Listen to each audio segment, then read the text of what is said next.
ଥିବାର ଲାଗିଲେ ଆପଣମାନେ ଜାଣିପାରିବେ କି ଏସିଡ଼ିଟି ପ୍ରୋବ୍ଲେମ୍ ବହୁତ ବଡ଼ ହେଇଛି। ତ ମୋର ଏସିଡ଼ିଟି ଆଣ୍ଡ ଗ୍ୟାସ୍ ପ୍ରୋବ୍ଲେମ୍ ରହୁଥିଲା, ହାଇପର ଏସିଡ଼ିଟି ରହୁଥିଲା, ଯେନ୍ଟାକି ହାଇପର ଏସିଡ଼ିଟି ହେବ। ପେଣ୍ଟମ୍ DSR ମୁଁ ୟୁଜ୍ କରୁଥିଲି। ବୁର୍ଲାର ପ୍ରଫେସର ମୁଁ ଦେଖିକି ପ୍ରେସ୍କ୍ରାଇବ୍ କରିଥିଲି ସେ ପେଣ୍ଟମ୍ DSR ଖାଉଥିଲି।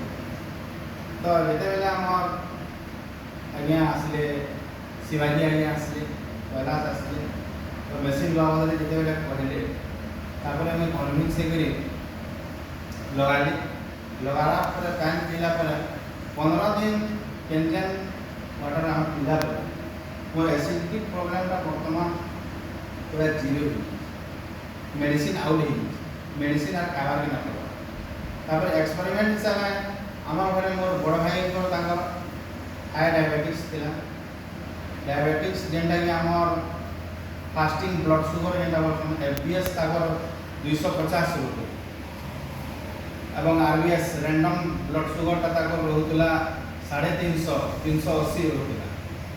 तो जेतेबेला मुई आमर जेनटा कि आमर इंडिया रो लीडर अछन वैभव साथे फूड साइंटिस्ट तांकनु सुनी करी तांकर बहुत मीटिंग मन अटेंड करिए तांकर यूट्यूब भी देखि करी जेतेबेला केतेल पैन हमर 11.5 रे केतेल के बीट करी दान की जेतेबेला खियाली पहला दिन हम टेस्ट करी देथि।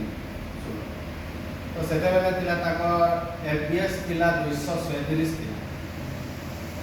15 दिन तेतेल पैन पिला परे तांकर एफबीएस पड़े थिला 170 के पड़े।